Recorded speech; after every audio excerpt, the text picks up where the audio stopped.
당신은 영상 속 그 사람을 알고 있을 것입니다. 무대 위에서 찬양을 이끌고 눈물을 흘리며 기도하고 수천 명의 청년들 앞에서 예수님만이 답이다라고 외치던 그 목사를요. SNS에는 30만 명이 그의 말 한마디를 기다렸고 출판사는 그의 책을 먼저 제안했으며 교회들은 그를 부흥의 강사로 모시기 위해 줄을 섰습니다. 다음 세대의 빌리 그레이엄. 사람들은 그렇게 불렀습니다. 하지만 당신은 그가 누구인지 정말로는 모릅니다. 강대상 뒤에 숨겨진 명품 가방을, 새벽 기도 직전 아내와 나눈 저주의 언어를, 자신을 따르던 청년이 세상을 떠났다는 소식을 듣고 가장 먼저 떠올린 생각이 내 이미지에 타격이 가지 않을까였다는 사실을요. 저는 그 사람입니다. 아니, 그 사람이었습니다. 이것은 제가 죽었다가 돌아온 이야기가 아닙니다. 이것은 제가 살아있으면서도 이미 죽어 있었다는 것을, 그리고 죽는 순간에야 비로소 살아났다는 것을 깨달은 이야기입니다. 제 입으로 말하기 부끄럽지만 이 증언을 침묵할 수 없는 이유가 있습니다. 당신이 지금 저와 같은 자리에 서 있을지도 모르기 때문입니다. 2024년 9월 15일 토요일 저녁 7시 서울 잠실 올림픽공원 체조 경기장에는 12,000명의 청년들이 모였습니다. 전국 청년 부흥 집회 리바이벌 제너레이션 2024의 마지막 날이었죠. 조명이 꺼지고 드럼 소리가 울려 퍼지고 스크린에는 제 얼굴이 10m 높이로 떠올랐습니다. 청년 사역자 이준영 목사님을 모시겠습니다. 함성이 터져 나왔습니다. 저는 무대 계단을 천천히 올라갔습니다. 검은색 슬림핏 재킷, 청바지, 흰 운동화. 제 트레이드마크 복장이었죠. 목사님인데 왜 이렇게 옷을 잘 입으세요? 라는 댓글이 SNS에 넘쳐났던 그 옷들이요. 저는 미소를 지었습니다. 완벽한 미소였습니다. 6년간 갈고 닦은 카메라 각도를 계산한 12,000명을 사로잡기 위해 설계된 미소였습니다. 여러분, 오늘 밤 하나님께서 이 자리에 계십니다. 제 목소리는 스피커를 타고 경기장을 가득 채웠습니다. 청년들이 손을 들었습니다. 어떤 이들은 눈물을 흘렸습니다. 저는 성경을 펼쳤습니다. 마태복음 7장 21절이었죠. 나더러 주여 주여 하는 자마다 다 천국에 들어갈 것이 아니요 다만 하늘에 계신 내 아버지의 뜻대로 행하는 자라야 들어가리라. 저는 외쳤습니다. 여러분, 입술의 고백이 아닙니다. 삶의 순종입니다. 예수님은 우리의 말이 아니라 우리의 삶을 보십니다. 청년들이 아멘을 외쳤습니다. 저는 계속 설교했습니다. 40분 동안 한치의 흔들림도 없이 제 안에서 준비된 모든 레토릭과 감정선을 쏟아냈습니다. 클라이맥스에서 저는 무릎을 꿇었습니다. 우리 모두 주님 앞에 무릎 꿇읍시다. 진짜 신앙인으로 살겠다고 결단합시다. 12,000명이 무릎을 꿇었습니다. 그 순간 제 주머니 속 휴대폰이 진동했습니다. 한 번, 두 번, 세 번. 누군가 계속 전화를 걸고 있었습니다. 저는 무시했습니다. 아니, 무시하는 척했습니다. 하지만 제 심장은 이미 알고 있었죠. 이 전화가 평범한 전화가 아니라는 것을요. 집회가 끝나고 무대 뒤 VIP 대기실로 돌아왔을 때 저는 비로소 휴대폰을 꺼냈습니다. 25통의 부재중 전화. 모두 같은 번호였습니다. 담임 목사님의 번호였죠. 손가락이 떨렸습니다. 이상했습니다. 저는 긴장하는 사람이 아니었으니까요. 6년간 400회가 넘는 집회를 인도했고 방송 인터뷰도 수십 번 했으며 대형 교회 앞에서도 한 번도 떨어본 적이 없는 사람이었으니까요. 하지만 그날 밤 저는 떨고 있었습니다. 전화를 걸었습니다. 준혁아. 담임 목사님의 목소리는 무거웠습니다. 지금 어디냐? 잠실 집회 막 끝났습니다. 민수 말이다. 제 등골에 차가운 것이 흘러내렸습니다. 민수. 청년부에서 제가 가장 아꼈던, 아니 가장 아끼는 척했던 청년이었습니다. 민수가 어떻게 됐는데요? 오늘 오후 2시에 집에서 발견됐다. 스스로 목숨을 끊었어. 휴대폰이 바닥에 떨어졌습니다. 아니, 떨어뜨린 것처럼 연출했습니다. 제 머릿속은 이미 계산하고 있었으니까요. 이게 SNS에 알려지면 어떻게 되지? 내가 민수를 제대로 돌보지 못했다는 비난이 쏟아지면, 집회 일정이 취소되면, 출판 계약이 파기되면? 저는 가장 먼저 제 이미지를 걱정했습니다. 민수의 얼굴이 아니라 제 얼굴이 걱정됐습니다. 대기실 거울에 비친 제 모습을 봤습니다. 검은 재킷을 입고 헤어스타일이 완벽하게 고정되어 있으며 12,000명을 울렸던 그 입술이 미세하게 떨리고 있는 남자. 그 남자의 눈동자 깊은 곳에서 저는 처음으로 그것을 봤습니다. 공포. 진짜 공포였습니다. 나는 지금까지 무엇을 하고 있었던 거지? 그 질문이 제 안에서 속삭였습니다. 하지만 저는 그 목소리를 밀어냈습니다. 빠르게 계산했습니다. 내일 아침 일찍 민수 부모님께 가야 해. SNS는 일주일 정도 조용히 해야지. 다음 집회는 잠깐 연기하는 게 나을까? 저는 나만의 바벨탑 위에서 지금 막 무너지기 시작한 그 탑의 균열을 보지 못한 채 계속 벽돌을 쌓아 올리고 있었습니다. 거울 속의 그 남자는 여전히 미소 짓는 법을 알고 있었습니다. 하지만 그의 눈은 이미 죽어 있었습니다. 그날 밤, 저는 잠들지 못했습니다. 호텔 침대에 누워 천장을 바라보면서 머릿속으로 내일의 스케줄을 정리했습니다. 오전 6시 새벽 기도회, 오전 10시 민수 부모님 조문, 오후 2시 출판사 미팅, 저녁 7시 유튜브 라이브 촬영. 완벽한 일정이었습니다. 슬픔을 표현하면서도 사역은 멈추지 않는 모습을 보여주는 완벽한 타임라인이었죠. 새벽 5시 30분, 알람이 울렸습니다. 저는 세수를 하고 거울 앞에 섰습니다. 눈 밑에 다크서클이 있었지만 괜찮았습니다. 피곤해 보이는 목사는 오히려 진정성 있어 보이니까요. 검은색 터틀넥에 회색 코트를 걸쳤습니다. 조문복처럼 보이지만 너무 무겁지 않은 계산된 옷차림이었습니다. 교회로 가는 차 안에서 저는 SNS를 확인했습니다. 어젯밤 집회 영상이 이미 조회수 18만을 넘겼더군요. 댓글들이 쏟아졌습니다. 목사님 말씀에 눈물 펑펑 흘렸어요. 이준영 목사님 같은 분이 진짜 목회자죠. 다음 세대에게 이런 분이 있어서 감사합니다. 저는 스크롤을 내리다가 손가락을 멈췄습니다. 민수 소식 들었는데 목사님은 뭐 하세요? 단 하나의 댓글이었습니다. 좋아요, 3개. 하지만 그 댓글이 제 가슴을 칼로 찌르는 것 같았습니다. 저는 빠르게 그 댓글을 차단했습니다. 삭제가 아니라 차단이었습니다. 흔적조차 남기고 싶지 않았으니까요. 새벽 6시 교회 본당에 도착했습니다. 새벽 기도회에는 약 200명이 모여 있었습니다. 불이 꺼진 본당에 촛불만 켜져 있었고 찬양이 조용히 흐르고 있었습니다. 저는 강대상에 올라가지 않았습니다. 대신 맨 앞줄 바닥에 무릎을 꿇었습니다. 사람들이 수군거렸습니다. 목사님이 왜 저렇게 기도하세요? 민수 때문에 많이 힘드신가 봐. 저는 그들의 시선을 느꼈습니다. 그리고 그 시선이 제게 동정을 보내고 있다는 것을 알았습니다. 이상했습니다. 저는 동정받는 것이 싫었는데 그날 아침에는 그 동정이 달콤했습니다. 나는 상처받은 목회자다. 나는 희생자다. 그런 이미지가 만들어지고 있었으니까요. 기도가 끝나고 밖으로 나왔을 때 비가 내리고 있었습니다. 9월치고는 차가운 비였습니다. 저는 우산도 쓰지 않고 주차장으로 걸어갔습니다. 누군가 사진을 찍을 수도 있다는 계산이 있었습니다. 비 맞으며 기도하고 나오는 목사라는 프레임이 나쁘지 않았으니까요. 차에 시동을 걸었습니다. 시계를 봤습니다. 6시 47분. 민수 부모님 댁까지는 40분 거리였습니다. 내비게이션을 켜고 도로로 나섰습니다. 그때 제 휴대폰이 울렸습니다. 아내였습니다. 저는 받지 않았습니다. 또 울렸습니다. 받지 않았습니다. 3번째 울렸습니다. 저는 한숨을 쉬고 블루투스로 받았습니다. 왜? 제 목소리는 차갑게 나왔습니다. 언제 들어와? 아내의 목소리는 떨리고 있었습니다. 모르겠어. 오늘 스케줄 많아. 준혁아, 우리 얘기 좀 해야 돼. 지금 그럴 시간 없어. 끊을게. 준혁아, 전화를 끊었습니다. 짜증이 났습니다. 왜 아침부터 전화를 하는 건지, 왜 자꾸 얘기하자는 건지. 우리는 이미 1년 넘게 제대로 된 대화를 나누지 않았습니다. 같은 집에 살지만 다른 세계에 사는 사람들이었죠. 빗줄기가 거세졌습니다. 와이퍼를 최대 속도로 올렸지만 앞이 잘 보이지 않았습니다. 하지만 저는 속도를 줄이지 않았습니다. 민수 부모님 댁에 늦으면 안 됐으니까요. 7시 30분까지는 도착해야 했습니다. 조문객 중 가장 먼저 가는 목사, 그런 이미지가 필요했으니까요. 올림픽대로에 진입했습니다. 차들이 빠르게 달리고 있었습니다. 라디오에서 뉴스가 흘러나왔습니다. 청년사역자 이준영 목사가 어제 잠실 집회에서 제 이름이었습니다. 저는 볼륨을 높였습니다. 12,000명의 청년이 모인 이번 집회는 역대 최대 규모로 이준영 목사는 다음 세대 부흥의 상징으로 평가받고 있습니다. 미소가 지어졌습니다. 자동으로요. 제 얼굴 근육은 이미 칭찬을 들으면 반응하도록 훈련되어 있었습니다. 그 순간이었습니다. 제 앞에서 대형 트럭이 미끄러지며 중앙선을 넘어왔습니다. 브레이크를 밟았습니다. 핸들을 꺾었습니다. 하지만 빗길이었습니다. 제 차는 통제를 잃었습니다. 스핀을 돌았습니다. 세상이 느려졌습니다. 트럭의 헤드라이트가 제 눈을 향해 돌진했습니다. 아, 이렇게 죽는구나. 그 생각이 머리를 스쳤습니다. 그 다음은 굉음이었습니다.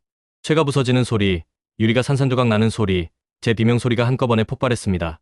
에어백이 터졌습니다. 제 얼굴을 강타했습니다. 코에서 피가 쏟아졌습니다. 갈비뼈가 부서지는 통증이 왔습니다. 차가 멈췄습니다. 저는 숨을 쉴 수 없었습니다. 폐가 짓눌린 것 같았습니다. 시야가 흐려졌습니다. 귀에서 고음이 울렸습니다. 손을 움직이려 했지만 움직이지 않았습니다. 죽는 건가? 그때 이상한 일이 일어났습니다. 통증이 사라졌습니다. 아니, 제가 통증에서 분리되었습니다. 저는 제 차 안에 있지 않았습니다. 위에서 내려다보고 있었습니다. 부서진 차 안에 피투성이로 쓰러진 남자가 보였습니다. 검은색 터틀넥을 입은 제 얼굴을 한 남자가요. 저게 구급차 사이렌이 들렸습니다. 사람들이 달려왔습니다. 누군가 소리쳤습니다. 살아있어요? 숨 쉬고 있어요? 하지만 저는 그들의 목소리를 마치 수중에서 듣는 것처럼 멀게 느꼈습니다. 그리고 저는 끌려가기 시작했습니다. 보이지 않는 힘에 의해 빠른 속도로 어딘가로 향하고 있었습니다. 마지막으로 본 것은 제 차 안에서 꺼내지는 제 몸이었습니다. 그리고 그 옆에서 스마트폰을 들고 사진을 찍는 누군가의 모습이었습니다. 아, 이것도 기사화되겠구나. 그게 제 마지막 생각이었습니다. 어둠이 아니었습니다. 그것은 어둠보다 더 깊은 무엇이었습니다. 소리도, 빛도, 온도도 없는 공간. 아니, 공간이라는 개념조차 사라진 곳이었습니다. 저는 존재했지만 동시에 존재하지 않았습니다. 그리고 갑자기 빛이 터졌습니다. 눈을 뜨자 저는 서 있었습니다. 아니, 서 있다는 표현도 정확하지 않았습니다. 저는 공중에 떠 있었고 동시에 땅을 딛고 있었습니다. 제 몸을 내려다봤습니다. 손이 보였습니다. 하지만 반투명했습니다. 마치 유리로 만들어진 것처럼요. 주변을 둘러봤습니다. 장례식장이었습니다. 정확히는 우리 교회 대예배실이었습니다. 하지만 뭔가 달랐습니다. 모든 것이 회색빛이었습니다. 색깔이 빠진 세상 같았습니다. 의자들, 십자가, 꽃들, 모든 것이 흑백 필름 속 장면처럼 보였습니다. 그리고 관이 있었습니다. 강대상 앞에 흰 천으로 덮인 관이 놓여 있었습니다. 누구 장례식이지? 걸어갔습니다. 아니, 걷는다기보다는 의지만으로 이동했습니다. 발소리가 나지 않았습니다. 숨소리도 없었습니다. 저는 유령이었습니다. 관 앞에 섰습니다. 흰 천을 들추고 싶었지만 제 손은 천을 통과했습니다. 실체가 없었습니다. 저는 이곳에 있지만 동시에 이곳에 없었습니다.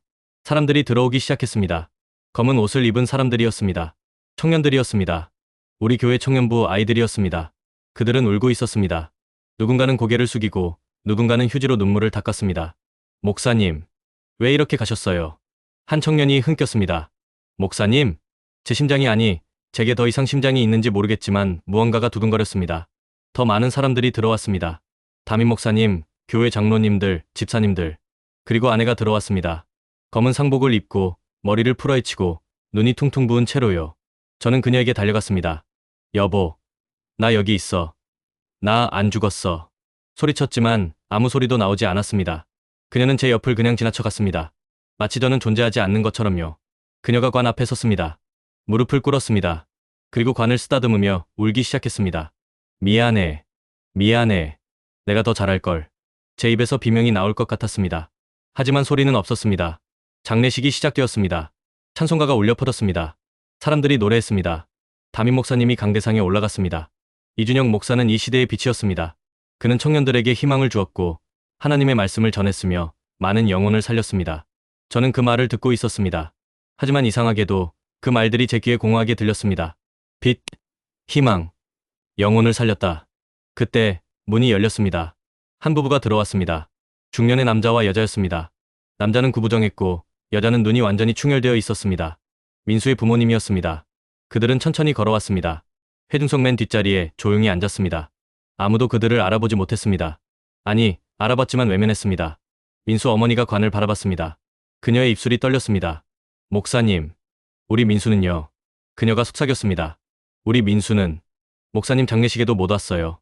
민수 아버지가 그녀의 손을 잡았습니다. 둘은 그렇게 앉아서 소리 없이 눈물을 흘렸습니다. 저는 그 순간을 봤습니다. 명확하게 봤습니다. 제 장례식에 와서 우는 사람들. 하지만 민수의 장례식에는 아무도 가지 않았습니다. 제 죽음의 교회는 애도했지만 민수의 죽음의 교회는 침묵했습니다. 왜? 왜냐하면 저는 성공한 목사였고 민수는 실패한 청년이었으니까요. 장례식이 끝났습니다. 사람들이 하나둘 자리를 떴습니다. 몇몇은 스마트폰을 꺼내 들었습니다.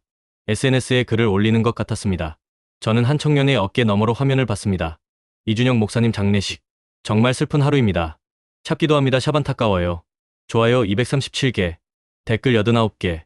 크로를 내렸습니다. 댓글들이 보였습니다. 목사님 명복을 빕니다. 하늘나라에서 편히 쉬세요. 너무 슬퍼요. 그리고 그 아래에 다른 댓글들이 있었습니다. 근데 민수는 왜 죽었는지 아무도 얘기 안 하네? 이준영 목사 알고 보니 별로던데. 장례식 사진 찍는 거 오바 아님? 민수 죽고 3일 만에 교통사고 났다며? 인과응보 아니냐? 저는 숨이 막혔습니다. 아니, 숨을 쉴 수 없는 상태인데도 숨이 막히는 느낌이었습니다. 사람들이 모두 떠났습니다. 예배실은 텅 비었습니다. 관만 남았습니다. 저는 관 앞에 섰습니다. 다시 손을 뻗었습니다. 이번에는 천이 제 손에 잡혔습니다. 천을 걷었습니다. 관 안에 제가 누워 있었습니다. 검은 양복을 입고 손을 모으고 눈을 감은 채로요. 평화로워 보였습니다.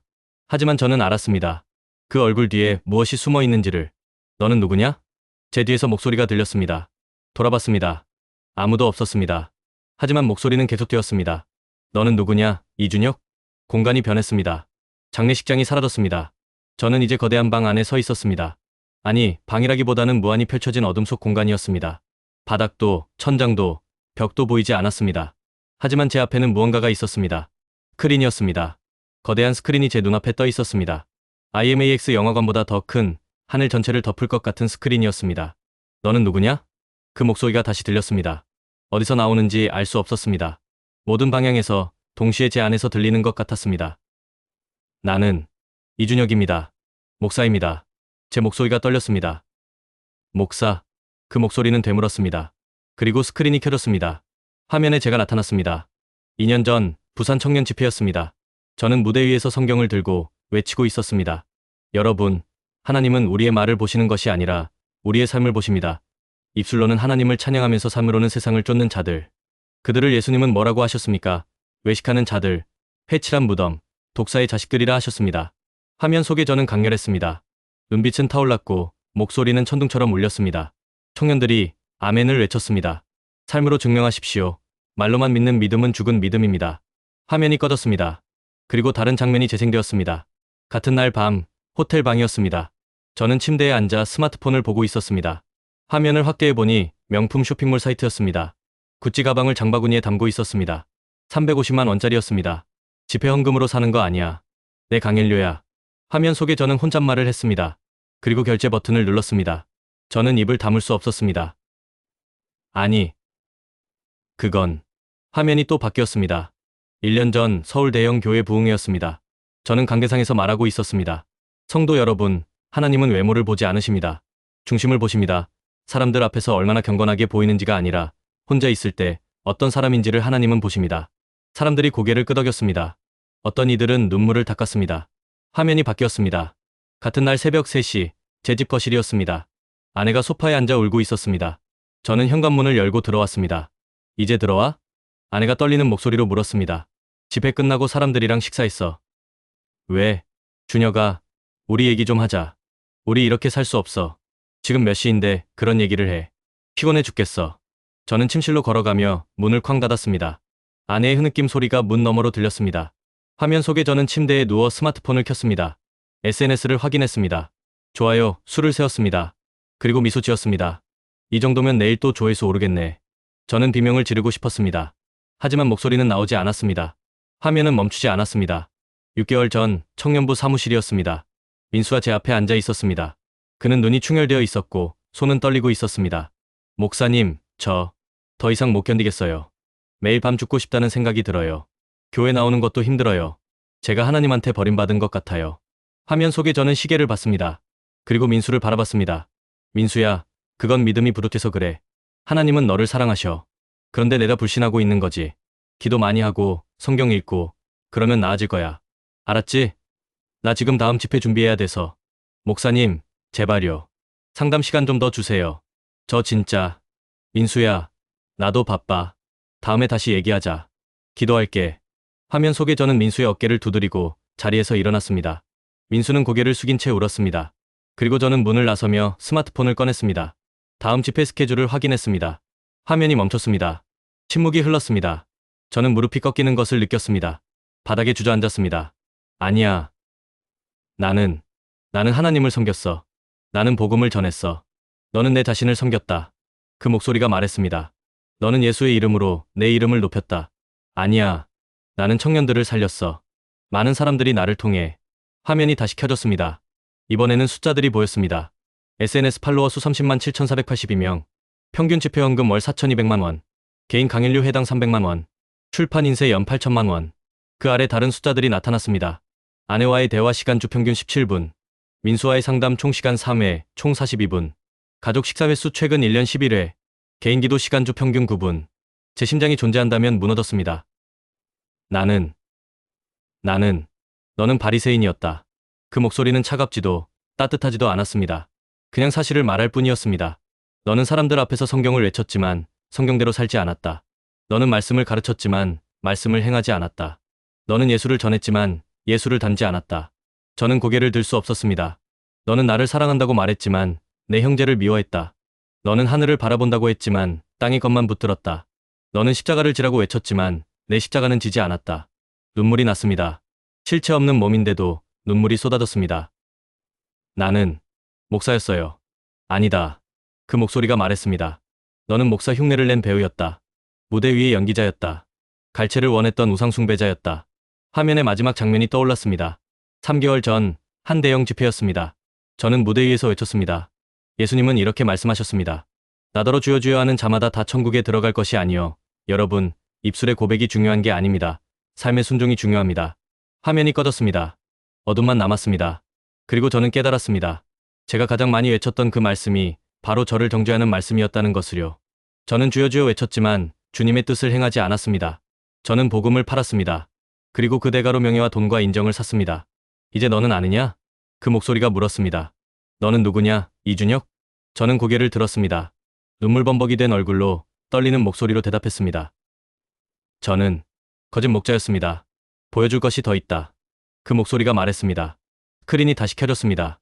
이번에는 여러 개의 화면으로 나뉘었습니다. 마치 CCTV 모니터처럼 제 삶의 여러 순간들이 동시에 재생되기 시작했습니다. 왼쪽 상단 화면, 제 집 거실이었습니다. 아내가 식탁에 저녁을 차려놓고 앉아 있었습니다. 시계를 봤습니다. 저녁 7시, 8시, 9시. 그녀는 계속 기다렸습니다. 음식은 식어갔습니다. 밤 11시, 제가 현관문을 열고 들어왔습니다. 왜 앉아? 저는 피곤한 표정으로 물었습니다. 밥 먹었어? 교회에서 먹었어. 오늘 우리 결혼기념일인데. 아내의 목소리가 떨렸습니다. 저는 멈췄습니다. 그리고 이마를 쳤습니다. 아, 미안. 깜빡했어. 다음에 제대로 챙길게. 준혁아, 다음은 없어. 매번 다음이야. 우리 결혼한 지 7년인데 기념일 제대로 챙긴 게 단 한 번도 없어. 여보, 나 지금 너무 피곤해. 내일 얘기하자. 저는 침실로 걸어가며 넥타이를 풀었습니다. 아내는 식탁에 앉은 채 고개를 숙였습니다. 그녀의 어깨가 떨렸습니다. 화면 속에 저는 침실에서 스마트폰을 켰습니다. SNS 댓글을 확인했습니다. 누군가 썼더군요. 목사님 가정이 정말 아름다울 것 같아요. 저는 좋아요를 눌렀습니다. 오른쪽 상단 화면 1년 전 요양원이었습니다. 제 어머니가 침대에 누워 계셨습니다. 치매 3기였습니다. 간호사가 어머니의 손을 잡고 말했습니다. 어머님, 오늘 아드님 오신대요. 어머니의 흐릿한 눈이 반짝였습니다. 준혁이. 우리 준혁이와? 문이 열렸습니다. 하지만 들어온 건 제가 아니었습니다. 제 아내였습니다. 어머니, 저예요. 어머니의 눈빛이 꺼졌습니다. 준혁이는 어딨어? 준혁이는 바빠서요. 다음에 올게요. 다음에, 또 다음에. 어머니가 고개를 돌렸습니다. 벽을 바라보며 눈물을 흘렸습니다. 아내가 간호사에게 봉투를 건넸습니다. 이번 달 요양원비예요. 사모님, 목사님은 요즘 얼마나 바쁘세요? 6개월째 한 번도 안 오셨어요. 간호사는 아무 말도 하지 않았습니다. 그날 밤, 저는 대전 청년 집회에서 설교하고 있었습니다. 여러분, 부모를 공경하는 것이 첫 번째 계명입니다. 하나님은 가정을 가장 중요하게 여기십니다. 왼쪽 하단 화면 8개월 전 청년부 사무실이었습니다. 민수가 아닌 다른 청년이 제 앞에 앉아 있었습니다. 은지라는 자매였습니다. 그녀는 손목에 붕대를 감고 있었습니다. 목사님, 저 며칠 전에 또. 그녀는 말을 잇지 못했습니다. 손목의 붕대가 모든 것을 말해주고 있었습니다. 은지야, 그러면 안 되지. 하나님이 주신 몸인데. 저는 그렇게 말하며 시계를 봤습니다. 20분 후에 방송국 인터뷰가 있었습니다. 목사님, 저 정신과 치료받고 싶은데 돈이 없어서요. 교회에서 도와줄 수 있을까요? 응. 그건 내가 결정할 수 있는 게 아니고 장로님들이랑 얘기해봐야 하는데. 제발요, 목사님. 저 정말 힘들어요. 저는 한숨을 쉬었습니다. 은지야, 기도해봐. 하나님이 길을 열어주실 거야. 나도 기도할게. 그런데 나 지금 급한 일정이 있어서. 은지는 고개를 숙였습니다. 네. 그녀는 일어나 문을 나갔습니다. 저는 곧바로 스마트폰을 켰습니다. 방송국 작가에게 문자를 보냈습니다. 10분 후 도착합니다. 오늘 인터뷰 주제 청년 세대의 정신건강이죠. 3개월 후, 은지는 교회를 떠났습니다. 저는 그 사실조차 몰랐습니다. 오른쪽 하단 화면 4개월 전 고급 레스토랑이었습니다. 저는 양복을 입고 국회의원과 마주 앉아 있었습니다. 이 목사님, 다음 총선에서 우리 당 비례대표로 나가실 생각 없으세요? 비례대표요? 목사님 인지도면 충분합니다. 청년층 표도 확실하고 당에서도 긍정적으로 보고 있어요. 저는 와인 잔을 들었습니다. 미소 지었습니다. 재미있는 제안이네요. 교회 일도 병행 가능합니다. 오히려 국회의원 신분이면 목사님 사역에도 도움이 되죠. 예산 따오기도 쉽고. 생각해보겠습니다. 좋습니다. 이번 주 안에 답변 주세요. 공천 타이밍이 있어서요. 악수를 나눴습니다. 그날 밤, 저는 교회 기도실에 혼자 있었습니다. 무릎을 꿇었습니다. 하지만 기도하지 않았습니다. 계산하고 있었습니다. 국회의원이 되면 영향력이 더 커지겠지. 그럼 더 큰 집회도 가능하고, 출판 제안도 더 많이 오고, 이건 하나님이 주시는 기회일 수도 있어. 저는 거울을 봤습니다. 기도실 벽에 걸린 큰 거울이었습니다. 거울 속에 저는 웃고 있었습니다. 중앙 화면, 가장 큰 화면에 새로운 장면이 떠올랐습니다. 제 통장 거래 내역이었습니다. 크롤이 자동으로 내려갔습니다. 출금 루이비통 명동점 380만 원. 출금 BMW 강남 서비스 센터 240만 원. 출금 청담동 H 레스토랑 68만 원. 출금 애플 스토어 235만 원. 그 옆에 다른 계좌 내역이 나타났습니다. 입금 응흥교회 집회헌금 420만 원. 입금 응흥출판사 인쇄 850만 원. 입금 강연료 300만 원. 그 아래 작은 글씨가 보였습니다. 민수 어머니, 아들 장례비 모금 목표 300만 원, 현재 85만 원. 저는 그 모금 공고를 본 적이 있었습니다. SNS에서 봤었죠. 그리고 스크롤을 내렸습니다. 기부하지 않았습니다. 화면들이 모두 멈췄습니다. 저는 바닥에 쓰러졌습니다. 얼굴을 땅에 댔습니다. 그만 보여주세요. 하지만 목소리는 계속되었습니다. 내 아내는 7년 동안 혼자 울었다. 내 어머니는 6개월 동안 내 얼굴을 보지 못했다. 은지는 내가 외면한 지 3개월 만에 교회를 떠났다. 민수는 내게 도움을 청한 지 2주 만에 스스로 목숨을 끊었다. 멈춰주세요. 너는 그들을 외면하고 스마트폰을 들었다. 카메라 앞에 섰다. 사람들의 박수를 받았다. 예수의 이름으로. 제발. 너는 가난한 자들에게 믿음을 설교하면서 명품을 샀다. 고난을 설교하면서 고급 레스토랑에서 식사했다. 섬김을 설교하면서 권력을 탐했다. 저는 울부짖었습니다. 저는 목사였어요. 저는 하나님을 섬겼어요. 아니다. 그 목소리는 단호했습니다. 너는 내 자신을 섬겼다. 예수는 내 사다리였다. 십자가는 내 무대였다. 복음은 내 상품이었다. 모든 화면이 동시에 한 장면을 보여줬습니다. 제가 무대 위에서 십자가 목걸이를 목에 걸고 성경을 들고 환하게 웃으며 사진을 찍는 모습이었습니다. 플래시가 터졌습니다. 그 아래 자막이 떠올랐습니다. 나더러 주여 주여 하는 자마다 다 천국에 들어갈 것이 아니요. 저는 더 이상 변명할 수 없었습니다. 모든 것이 사실이었으니까요. 침묵이 흘렀습니다. 모든 화면이 꺼졌습니다. 어둠만 남았습니다. 저는 바닥에 엎드린 채 숨을 헐떡였습니다. 아니, 숨을 쉴 수 없는 상태인데도 숨을 헐떡이는 것 같았습니다. 이제 너는 아느냐?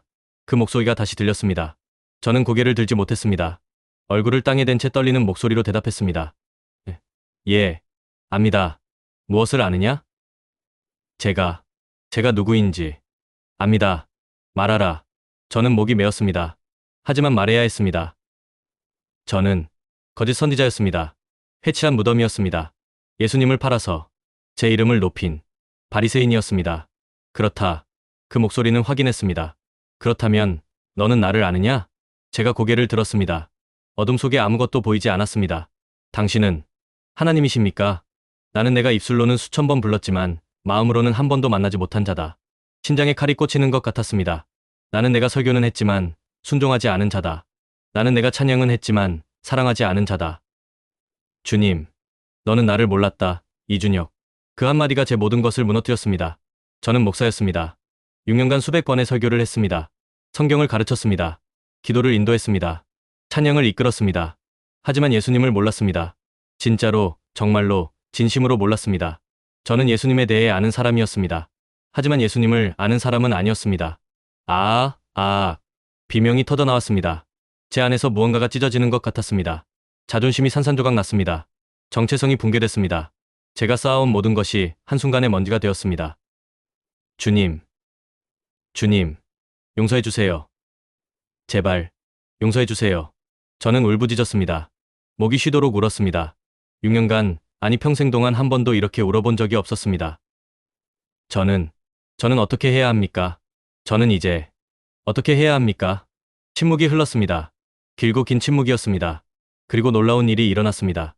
빛이 나타났습니다. 작은 빛이었습니다. 하지만 그 빛은 어둠 속에서 유일한 빛이었습니다. 저는 그 빛을 바라봤습니다. 빛이 가까워졌습니다. 그리고 형체를 갖추기 시작했습니다. 사람의 모습이었습니다. 아니, 사람이라고 부르기엔 너무나 찬란한 존재였습니다. 하지만 동시에 너무나 인간적인 모습이었습니다. 손에 못자국이 있었습니다. 제 심장이 멈췄습니다. 예수님. 그분은 말씀하지 않으셨습니다. 단지 저를 바라보셨습니다. 그 눈빛에는 정죄가 없었습니다. 분노도 없었습니다. 하지만 슬픔이 있었습니다. 깊고 깊은 슬픔이 있었습니다. 주님. 저는 일어나라. 그분이 말씀하셨습니다. 일어나라. 이준혁. 저는 일어설 수 없었습니다.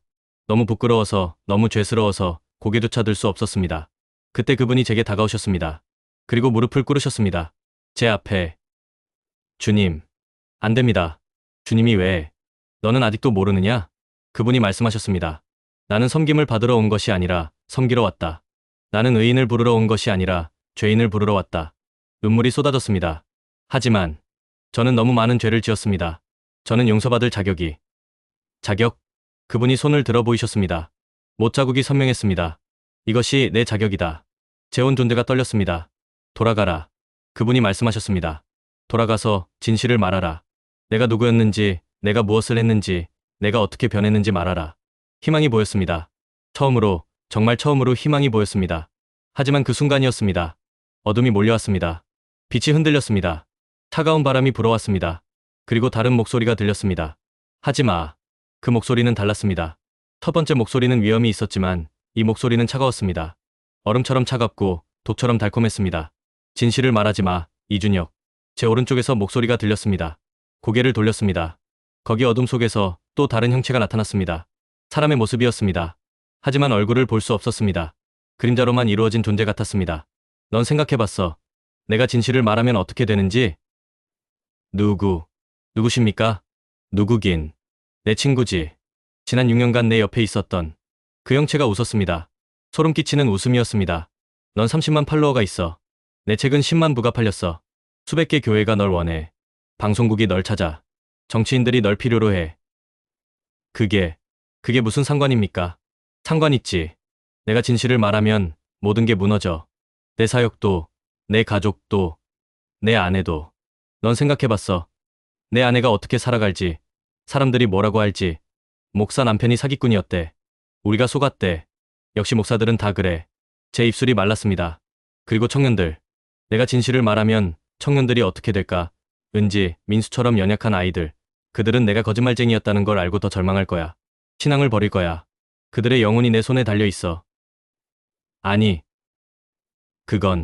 넌 선택할 수 있어. 이준혁. 침묵하고 돌아가. 조용히 회개해.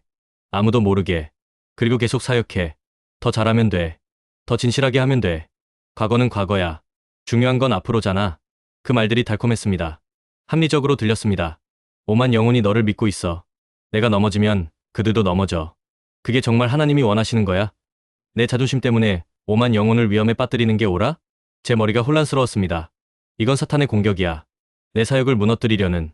내가 이겨야 해. 침묵으로. 회개는 혼자 하면 돼. 하나님만 아시면 돼.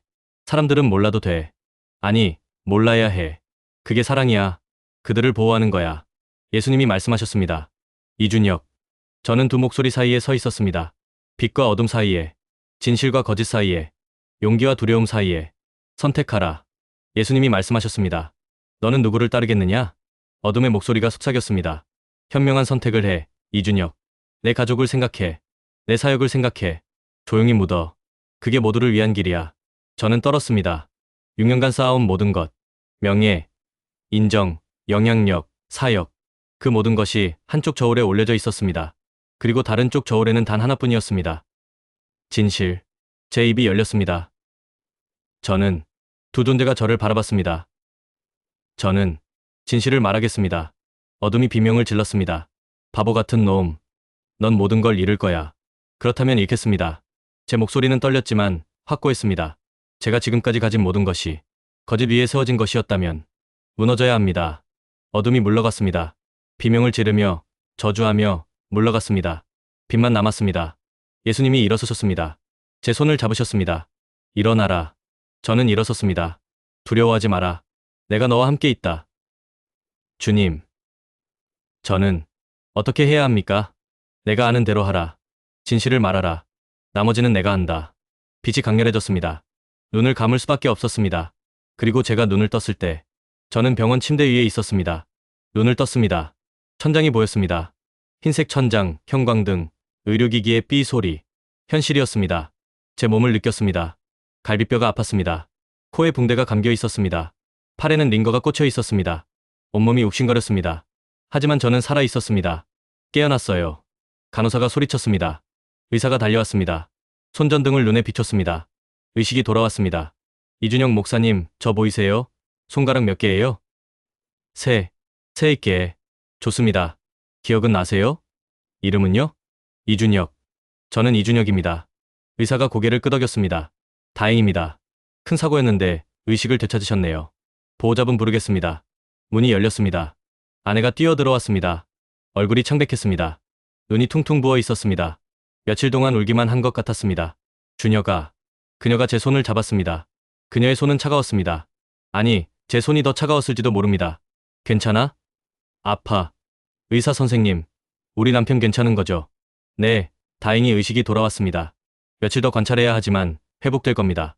의사와 간호사가 나갔습니다. 병실에 우리 둘만 남았습니다. 아내는 제 손을 꽉 쥔 채 울었습니다.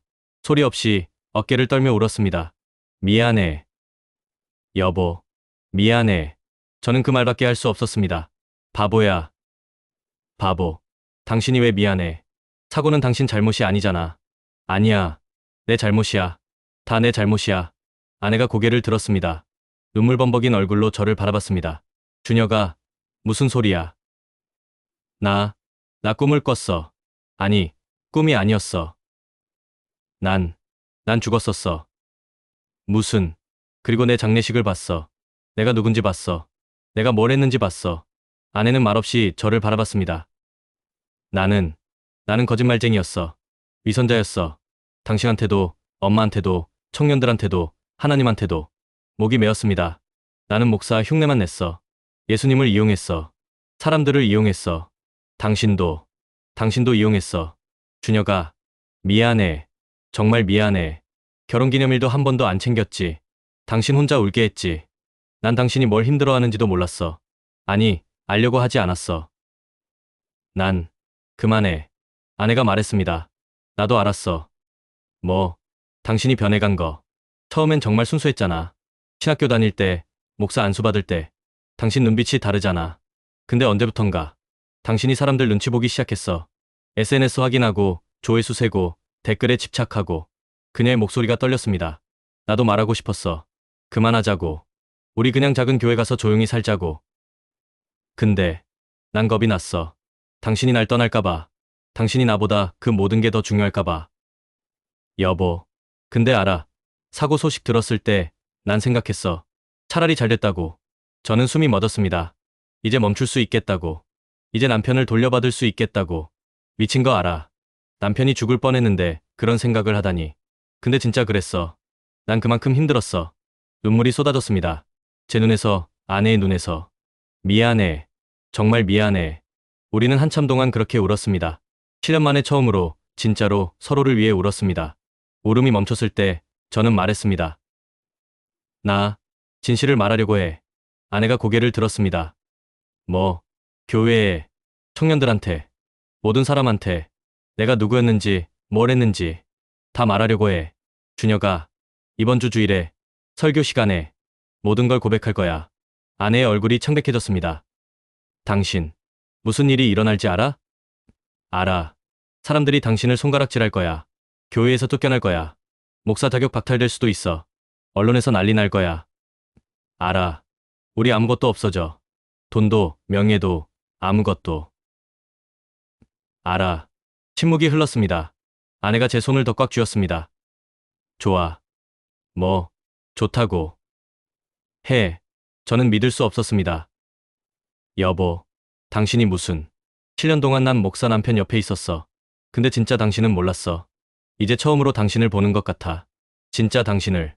그녀의 눈에서 눈물이 흘렀습니다. 하지만 그녀는 웃고 있었습니다. 난 당신이 완벽한 목사였을 때보다 지금 이렇게 부서진 모습이 더 좋아. 이게 진짜니까. 하지만 우리 다시 시작하자. 맨바닥에서. 아무것도 없는 데서. 근데 이번엔 진짜로. 거짓말 없이. 제가 그녀의 손을 잡았습니다. 고마워. 정말 고마워. 바보. 부부잖아. 당신 무너질 때 내가 안 잡아주면 누가 잡아줘. 그때 문이 노크되었습니다. 들어가도 될까요? 담임 목사님이었습니다. 그리고 몇몇 장로님들이 함께 계셨습니다. 목사님. 준혁이 깨어나서 다행이야. 우리 모두 기도했어. 담임 목사님이 제 침대 옆에 앉으셨습니다. 몸은 어때? 괜찮습니다. 그래, 다행이야. 근데 준혁이 우리 얘기 좀 해야 할 것 같아. 무슨? 민수일 말이야. 그리고 내 사역에 대해서. 제 심장이 두근거렸습니다. 사실 교회 안에서 좀 얘기가 있었어. 민수와 죽고 내가 사고 나고 사람들이 너무 연관시키는 것 같아서. 목사님, 난 내 편이야, 준혁아. 그거 알지? 근데 교회를 생각하면 당분간 좀 쉬는 게 어떨까? 집회도 잠깐 멈추고 SNS도 좀 조용히 하고. 제가 아내를 바라봤습니다. 그녀가 고개를 끄덕였습니다. 목사님, 제가 입을 열었습니다. 이번 주 주일 제가 설교해도 될까요? 담임 목사님이 당황하셨습니다. 준혁아, 넌 지금 병원에. 부탁드립니다. 제가 꼭 해야 할 말이 있습니다. 무슨 말인데? 고백입니다. 담임 목사님과 장로님들이 서로를 바라봤습니다. 무슨 고백? 일요일에 말씀드리겠습니다. 모든 분들 앞에서 긴 침묵이 흘렀습니다. 알았어. 일요일에 하자. 담임 목사님이 일어서셨습니다. 준혁아, 내가 뭘 할지 모르겠지만 신중하게 생각해. 이미 생각했습니다. 목사님. 그분들이 나가셨습니다. 저는 천장을 바라봤습니다. 3일 후면 일요일이었습니다. 3일 후면 모든 것이 끝날 것입니다. 아니, 시작될 것입니다. 아내가 제 손을 잡았습니다. 무섭지? 응. 나도. 그래도 할 거야? 응. 왜? 제가 아내를 바라봤습니다. 예수님이 그러셨어. 진리가 너희를 자유롭게 하리라고. 나, 자유롭고 싶어. 아내가 웃었습니다. 눈물을 흘리며 웃었습니다. 좋아. 우리 자유로워지자. 그날 밤, 저는 처음으로 진짜 기도를 했습니다. 무대 위에서가 아니라 병원 침대에서, 사람들 앞에서가 아니라 하나님 앞에서, 멋진 말이 아니라 떨리는 고백으로. 주님, 저 정말 무섭습니다. 근데, 가겠습니다. 당신이 함께 하시니까. 일요일 아침이었습니다. 저는 거울 앞에 섰습니다. 병원에서 퇴원한 지 이틀째였습니다. 갈비뼈는 아직 아팠지만 걸을 수는 있었습니다. 옷장을 열었습니다.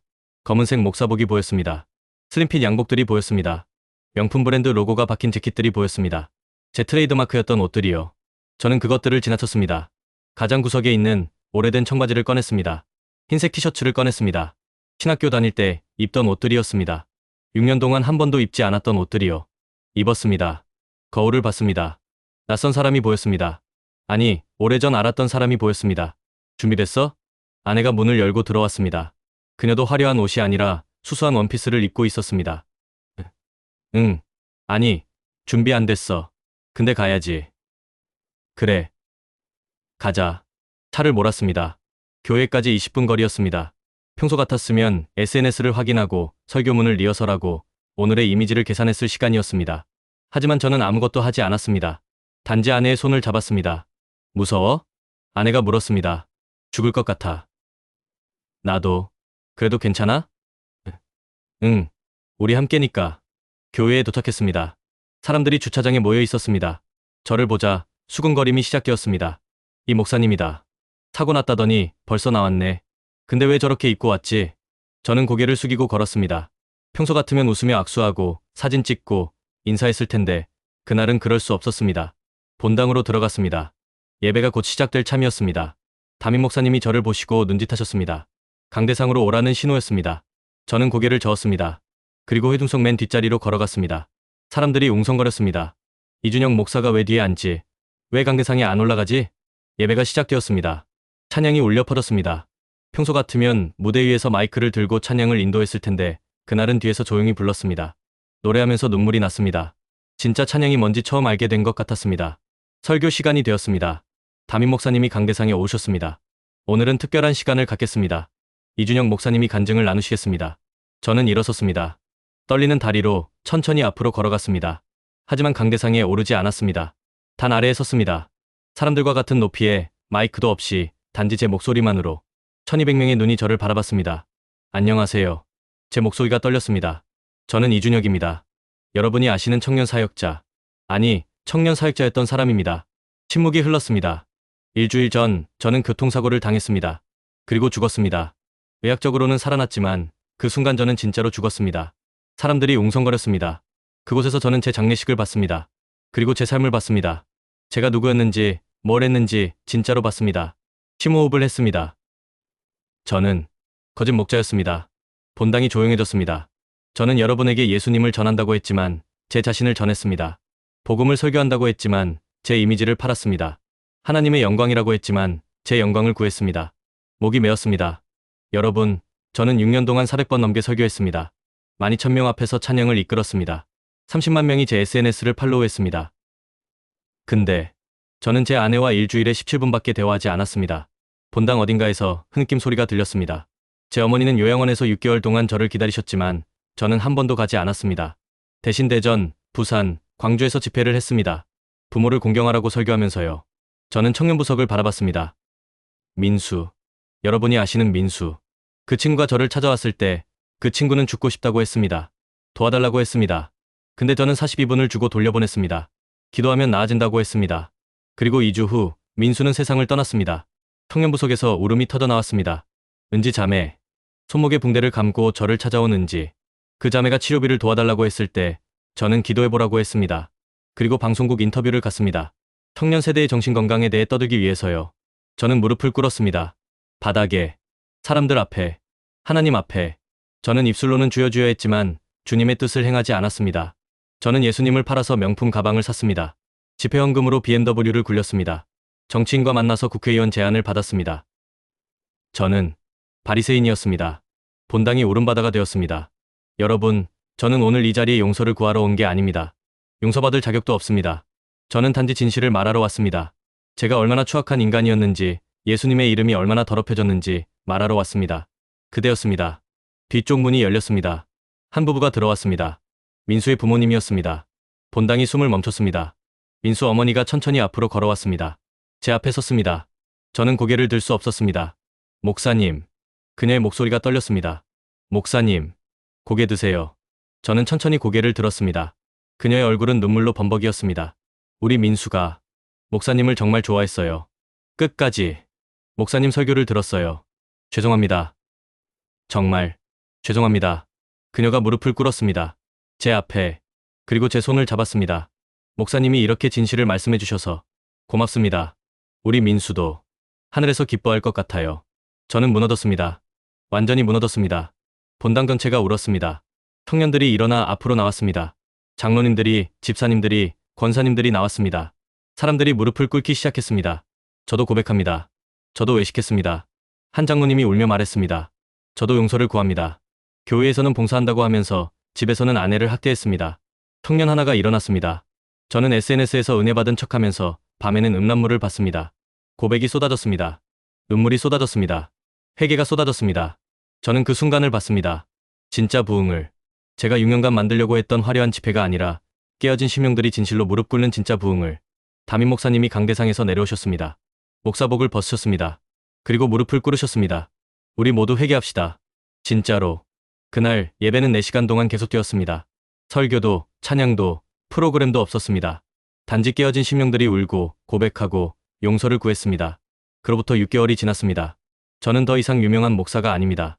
SNS 계정은 삭제했습니다. 집회 제안은 모두 거절했습니다. 출판사 계약은 파기했습니다. 지금 저는 작은 동네 빵집에서 일합니다. 새벽 4시에 일어나 빵을 굽습니다. 월급은 200만 원입니다. 아내는 행복합니다. 진짜로 행복합니다.